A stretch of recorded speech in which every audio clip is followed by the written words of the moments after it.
The metal floor of the landing shuttle trembled as it pushed through the thick clouds that covered Vithara Prime.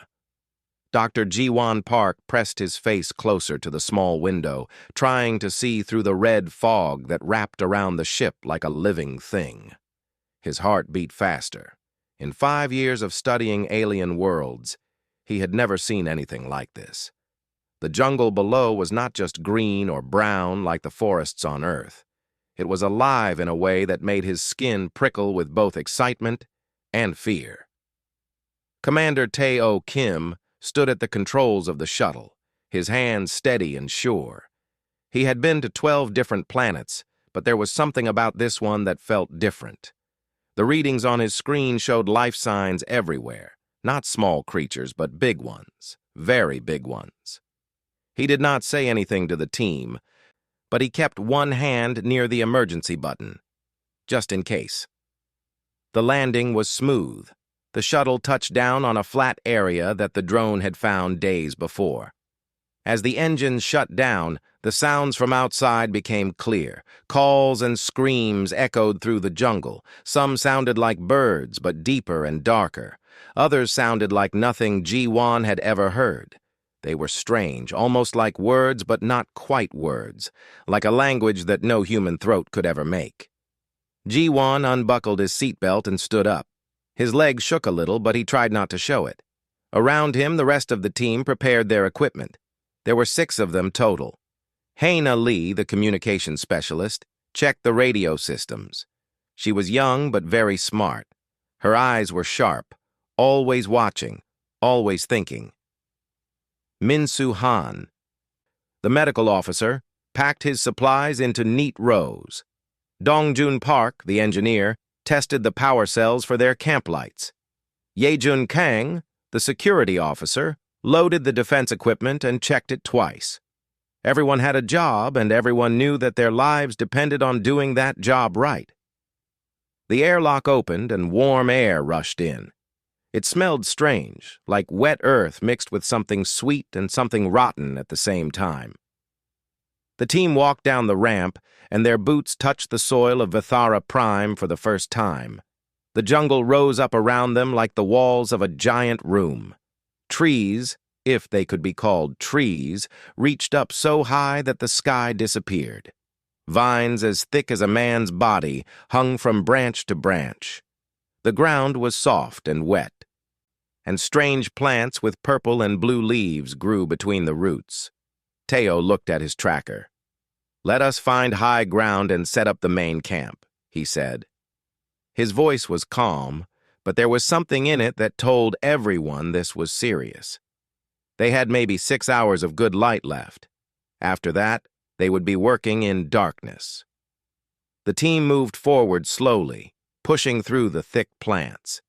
Every step was careful. Every sound from the jungle made them stop and listen. The calls grew louder as they walked deeper. And then, something else happened.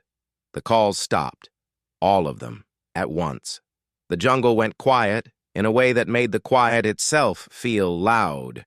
Ji-Wan felt cold, even though the air was warm. In that silence, he could hear his own breathing. He could hear the footsteps of his team. He could hear the blood rushing in his ears, but he could not hear the jungle anymore. "Something is wrong," said Ye-Jun quietly. His hand moved to the weapon at his side. When animals all go quiet like that, it means something big is coming.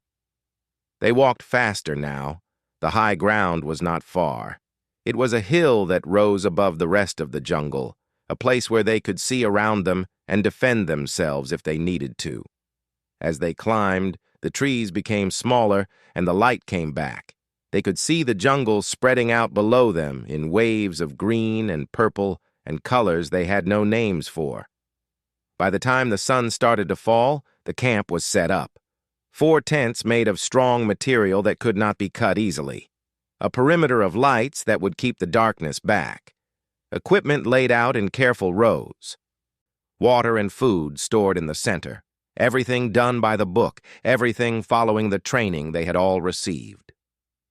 As the darkness came, the sounds started again. But they were different now. They were not the random calls of animals hunting and eating and living their lives. These were sounds of things moving toward them. Sounds of things that knew the humans were here. Sounds of things that were interested. Jiwon sat in his tent, looking at the images he had taken during the day. On one of them, he had captured something strange. In the rocks near the jungle's edge, there seemed to be marks, not natural marks. These looked cut, shaped by something that had a purpose. They looked like writing. He saved the image and made a note. Tomorrow, he would ask to go back and study those marks. Tomorrow, he would begin to understand why those ancient symbols would soon become the most important thing in his life. But tonight, he tried to sleep while strange sounds moved through the darkness around him, and something in the jungle watched the camp with eyes that had seen the rise and fall of human-like civilizations in ancient times, and knew exactly what humans meant when they arrived on a world. The night was long, and it was only the beginning. The sun rose over Vithara Prime, and the jungle seemed to wake up slowly. The strange calls started again, but they were different in the light. Less scary, but also more real. More like a warning than a threat.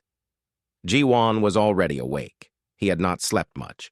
Every time he closed his eyes, he saw the marks in the rocks. Every time he started to drift away, a new sound would pull him back. He found Haina outside the tent, looking at the readings from the night. She looked tired, too. The security systems had recorded 15 different large animals coming close to the camp during the night. 15. Each one big enough to break through the camp's defenses if it really wanted to. But none of them had attacked. It was like they were studying the humans, learning what they were and what they could do. "We need to explore," Jiwon said. "I found something yesterday. Rock carvings. They look very old." Haina looked at him with sharp eyes. "You want to leave the camp after last night?" "That is exactly why I want to leave the camp," Jiwon said. "Those carvings might tell us something about this world, about what lived here before. Maybe they will tell us about the predators." Tayo agreed to let them go. But only if they took Yejun with them. 3 hours of exploration, then back to camp. Simple rules, but rules that kept people alive. The three of them set out as the morning light came through the canopy. It was beautiful and terrifying at the same time. The jungle was not hostile exactly. It just did not care about human life. It had its own rules, and humans were not part of them. The rocks were where Jiwon remembered them, and now, in the daylight, he could see them much more clearly. They were not just random marks. They were organized, placed in rows and patterns that clearly meant something. Haina pulled out her camera and began to take pictures from every angle. Yejun stood guard, his eyes moving constantly, watching for any sign of movement. The carvings were strange and beautiful. They looked like pictures mixed with symbols, mixed with something else that Jiwon could not quite understand. Some of the marks looked almost like animals, others looked like objects or tools, but many of them looked like writing. Actual writing from an actual civilization that had lived and died long before humans ever came to Vithara Prime. "This is impossible," Haina whispered. "These markings are at least 50,000 years old. Maybe much older. Look at the weathering on the stone. Look at how the marks have worn away from rain and wind." Jiwon touched the stone carefully. It was warm from the sun and rough under his fingers. "What if they are much, much older?" he said. "What if they are hundreds of thousands of years old? What if this civilization was advanced enough to preserve their writing in a way that survives for that long?" They spent 3 hours mapping and photographing and taking samples. When they returned to camp, Jiwon went directly to the communications tent where he had set up his computer system. He began to enter the images into a database. He started to compare them with every known alien language, every human language, every code and cipher that had ever been documented. Nothing matched, not even close. Over the next days, a pattern started to show itself. Jiwan began to notice that certain symbols appeared in groups. Certain marks always came before other marks. It was not quite a grammar, not exactly, but it was close. It was like looking at a language where you did not know any of the words, but you could sense the structure underneath. You could feel the intelligence that had created it. Min Su-han found him one night working by lamplight in his tent, muttering strange sounds. "You are going to hurt your voice," the medical officer said. "What are you doing?" "I am trying to pronounce them," Ji-won said. His throat felt strange and raw. If this is a language, then it was meant to be spoken. The sounds matter. The way the sounds are made matters. Look here. This symbol always has sharp angles. These symbols have curves.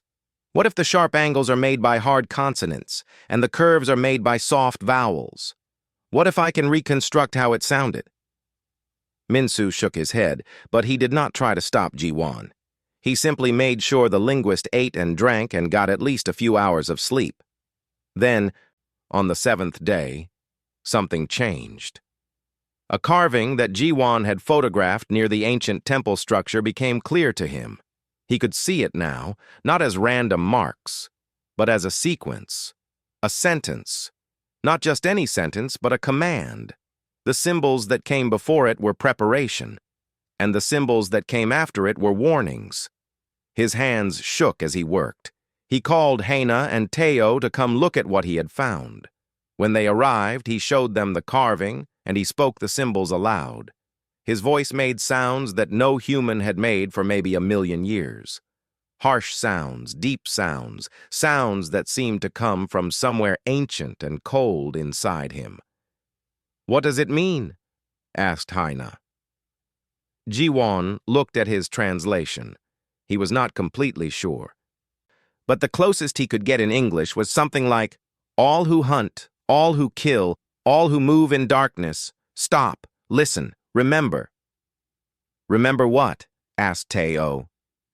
"I do not know yet," said Ji-won. "But I think I need to find out.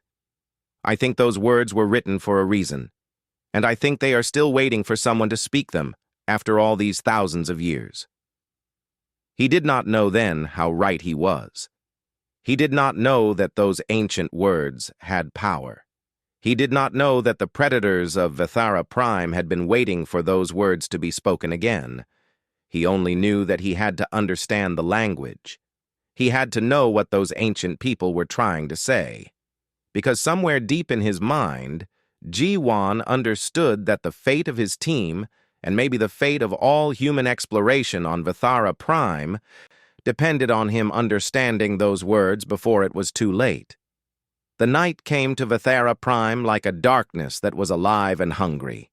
It was the 10th night since the team had landed, and everyone was tired in ways that sleep could not fix. The predators had been coming closer every night. The defense lights and the perimeter of sensors had kept them back, but everyone knew it was only a matter of time.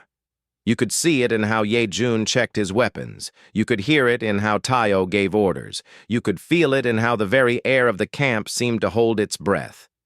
Ji-won had barely left the communications tent in 3 days. His eyes were red from looking at screens.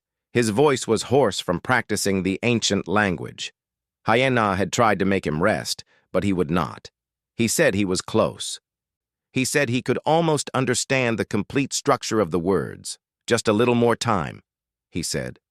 "Just a few more hours." Teo came to the tent around midnight. "We need to talk about extraction," he said. His voice was serious in a way that meant there was no room for argument. "Command wants us to leave. They say we have enough data. The predators are becoming too bold. It is not safe to stay." "No," Ji-won said immediately. "We cannot leave, not yet. I am so close to understanding everything. Give me one more day, just one more day, and I will have the complete translation." "Your translation might mean nothing if we are all dead," said Teo. But he did not argue further. He was a good commander. He understood that sometimes the mission was bigger than safety. So he extended the deadline. One more day, that was all. But one more day was not going to be enough. The attack came at 3 in the morning. It started with the sensors going crazy, all of them at once. Then came the sounds. Not one or two predators, but many. The largest creatures G1 had ever seen broke through the outer lights like they were nothing. Their scales reflected the emergency lighting, turning them into monsters of silver and black. Their eyes were like burning coals. Their teeth were like daggers arranged in rows that went down their throats. Ye-jun was at the defense station in seconds. "Multiple contacts!" he shouted. "At least 20, all large-sized, all aggressive." The defense system opened fire. The creatures screamed sounds that were not really screams, but something worse, something that cut through the sound of the weapons and made your bones hurt.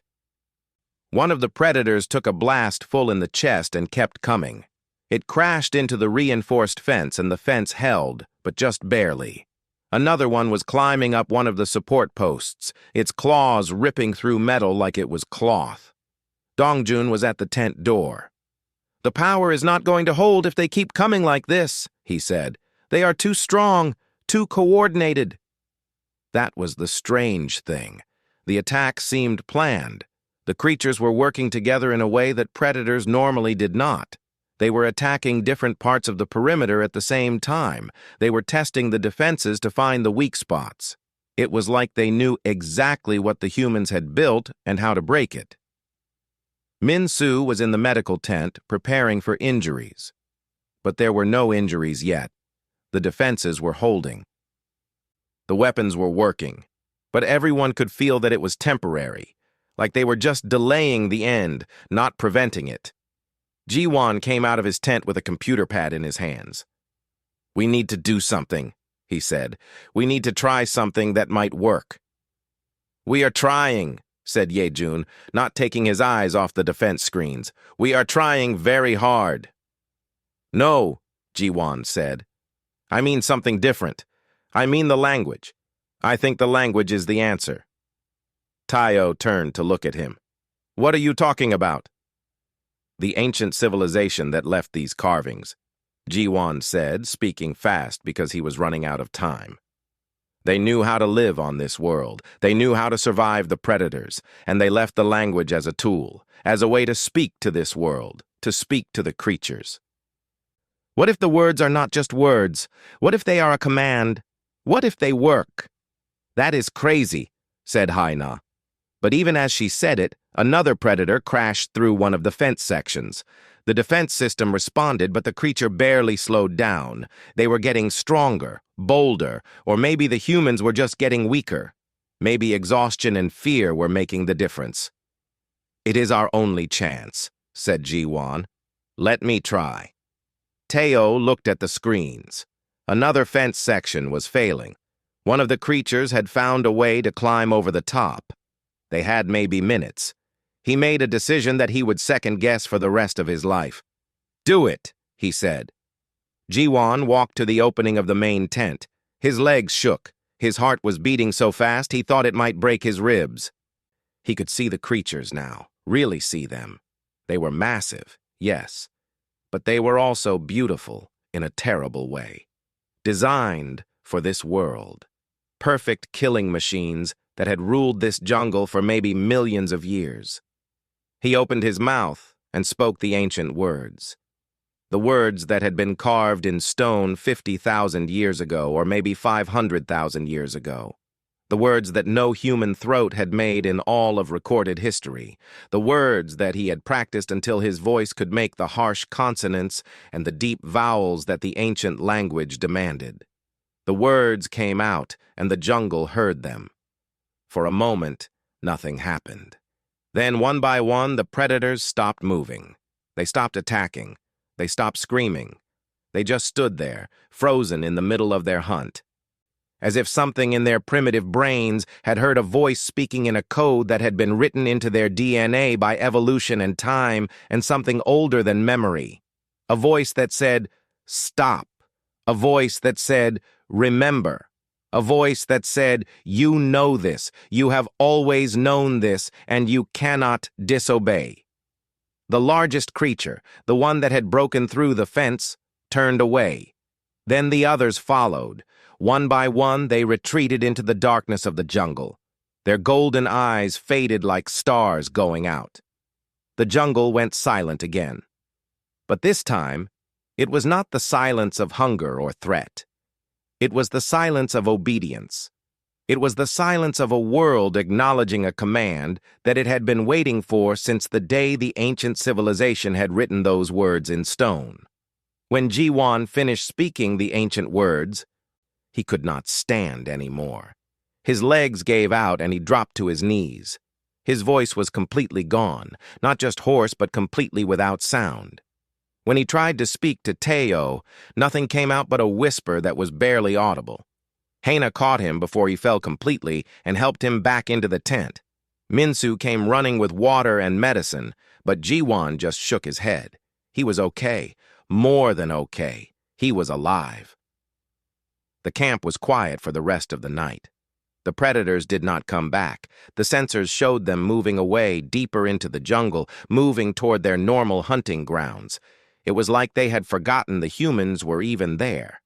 Or worse, like they remembered something about the humans that made them afraid.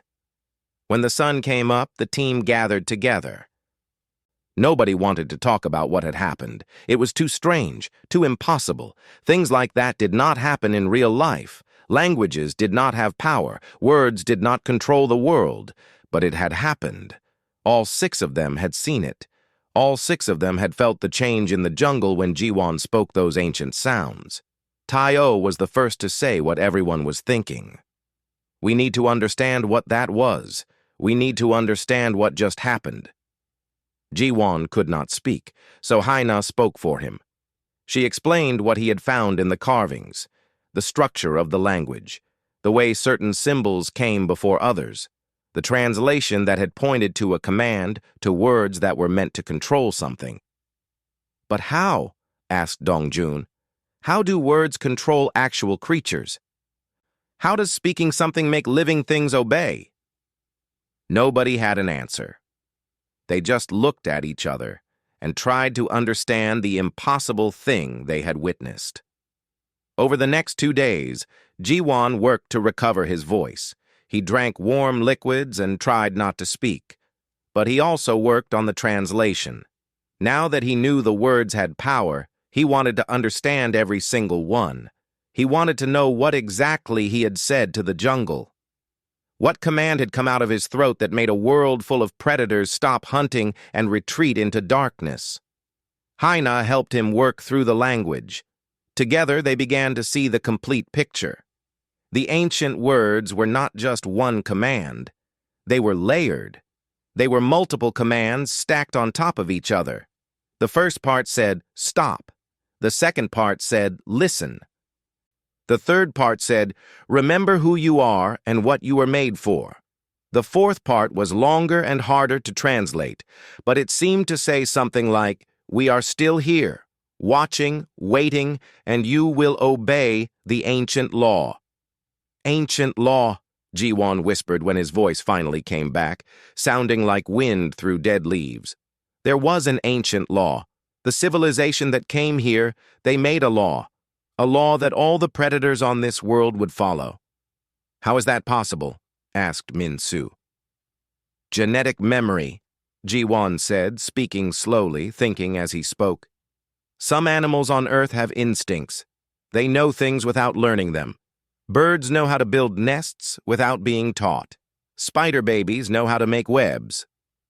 What if the ancient civilization was so advanced that they could write something into the very DNA of this world? What if they could make a law that was written into the genetic code of every predator? What if that law could only be activated by speaking the right words in the right way? It was a wild theory. It was completely impossible in every way that mattered. But it was also the only explanation that made sense for what had happened. Teo made a decision. They would stay 1 more week. They would gather as much data as possible. They would record everything. And then they would leave. Command needed to know what they had found. The governments of Earth needed to know about a world with predators that could be controlled by ancient words. The implications were too big to ignore and too dangerous to keep quiet. During that week, strange things happened in the camp. Yejun swore that he could feel the presence of the predators, watching, waiting, but always at a distance. Dongjun started hearing sounds that sounded like words, like something trying to speak in a language that was almost understandable. Haina began to dream in symbols, waking up with her mind full of images from the ancient carvings. Jiwon spent most of his time at the temple structure that they had found earlier. He wanted to see if there was more to the language, more to the command that he had spoken. He found more carvings, older ones that seemed to tell a story about beings that came from the sky, a story about these beings learning to live on Vithara Prime, a story about how they had to make a law to survive, a law that would keep the predators under control, a law that would be written into the world itself. And then, in the deepest part of the temple, he found something that made him stop breathing. It was a carving that showed human-like beings. Not exactly human, but close. Beings that stood on two legs and had hands and faces. Beings that looked like they could have been ancestors to humanity. "That is not possible," said Haina when he showed her. "Are you saying that these ancient beings were human? Or that they were related to humans?" "I am saying that someone who looked very much like us came to this world a very long time ago," Jiwon said. "I am saying that they knew something that we do not know. They knew how to speak to worlds. They knew how to encode commands into the very nature of life itself. And they left that knowledge here, in stone, waiting for someone to find it." He paused, thinking about what this meant. "Maybe they were waiting for us," he said quietly. "Maybe they left this message knowing that someday someone from Earth would come. Someone who could learn their language. Someone who could carry their knowledge forward." Jiwon looked at the carving of the ancient humans, and something inside him changed. He was no longer just a linguist studying an alien language. He was a bridge between worlds. He was the carrier of knowledge that spanned the ages. And he understood, in that moment, that his life would never be simple again. That everything he did from this moment forward would be connected to this ancient legacy and this terrible, beautiful power of words that could speak to the very nature of life itself. The extraction team arrived on schedule, coming down through the red clouds in their shuttle. They brought supplies, medicine, and most importantly, a clear order from command. The team was to gather all their equipment and be ready to leave in 48 hours. No delays, no excuses. The decision had been made at the highest levels of government. What they had found on Vithara Prime was too important and too dangerous to risk losing. The entire team needed to return to Earth immediately with all their data and all their discoveries. But Jiwon knew that 48 hours was not enough time. He could feel it in his bones. There was more to understand. There was more to find. The temple was not just a monument to a dead civilization. It was a library. It was a message written in stone and symbols, and he was only beginning to read it. He talked to Tayo about needing more time. The commander understood, but his hands were tied. Orders were orders. The shuttle would leave in 2 days, and everyone on the team would be on it, whether they wanted to go or not. So Jiwon made a decision. In the night, he took Haina and Yejun with him, and they went back to the temple. They took equipment for mapping and recording. They took lights and tools. They had maybe 12 hours before anyone would notice they were gone. 12 hours to find whatever was waiting in the deepest part of the ancient structure. The temple was not like anything they had seen before. The entrance was huge, carved from a single piece of stone that must have taken decades to cut. The symbols on the outside walls were massive, some of them taller than a human. As they went deeper, the symbols got smaller but also more detailed, more complex. more dense, with meaning. The first chamber they found was full of what looked like writing. Entire walls covered with the ancient language, row after row of symbols that seemed to tell a story. Haina photographed everything while Ji-Wan tried to read what he could. Most of it was still beyond him, but some parts were becoming clear. "This is a warning," Ji-Wan said, pointing to a section of symbols that appeared over and over. "This phrase here, it means danger, or maybe it means forbidden. It appears right before a new section, like they are dividing the information, like they are saying, this is safe, this you can know, but this next part, this is forbidden. This you must not know unless you speak the language." They went deeper. The symbols on the walls became even more detailed. And then they found the second chamber, and everything changed. This chamber was not a place for writing. It was a place for pictures. Entire walls were carved with images, and these images told the story of an ancient civilization that had come from the stars. The pictures showed them arriving in ships. The pictures showed them meeting the predators. The pictures showed them fighting the predators and losing and almost being destroyed. "They were struggling," Haina whispered. "They came here thinking they were advanced, but the predators almost killed them all." The next series of images showed the civilization doing something with the predators. There were symbols mixed in with the pictures that Ji-Wan could almost understand. Something about making a law. Something about writing the law into the flesh of the creatures. Something about using science to control evolution itself. "They did it," Ji-Wan said, his voice shaking. "They actually did it. They used the predator's own biology against them. They found something deep in the predator's minds, something ancient and primal, and they made it respond to words. They encoded a command sequence into the very nature of these creatures." The next chamber was smaller, more like a vault, and inside it they found something that made all three of them go very still. There were objects, not stone carvings, but actual objects, tools, devices.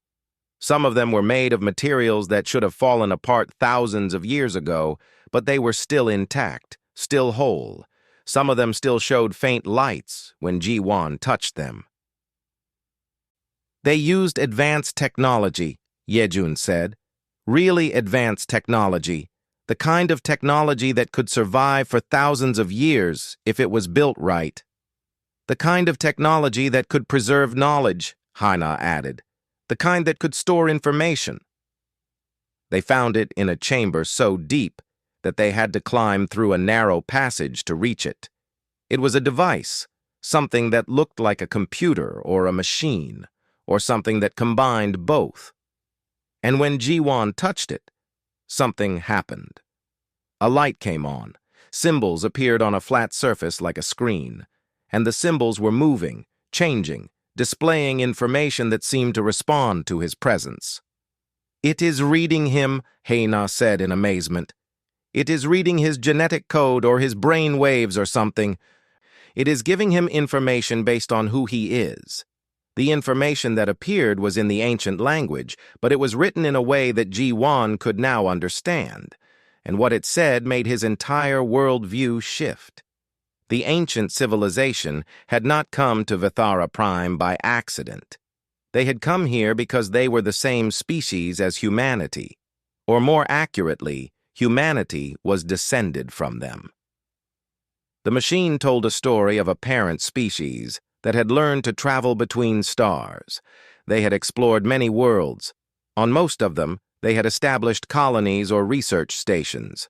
But on Vithara Prime, they had encountered predators so powerful and so intelligent that they could not be defeated by conventional warfare. So they had made a choice. They had encoded a control sequence into the predator's DNA. They had made a language that would activate that sequence. And they had left that language in stone, waiting for the day when one of their descendants might return and need to speak it. "They were leaving it as a gift," Ji-Wan whispered. "They were leaving it as protection for anyone in their family line who might come to this world in the future. They were saying, 'This knowledge is yours. Use it wisely. Use it only when you have no other choice. But the final message, the message that appeared at the very end, was the most important one. It was not written in words or symbols. It was written as an image. It was an image of the predators, standing still and peaceful, their golden eyes closed. And underneath the image was a single symbol that Haiwan could now read without any doubt. It meant responsibility. It meant burden. It meant that whoever could speak the ancient language would carry forever the weight of knowing that they held power over an entire world.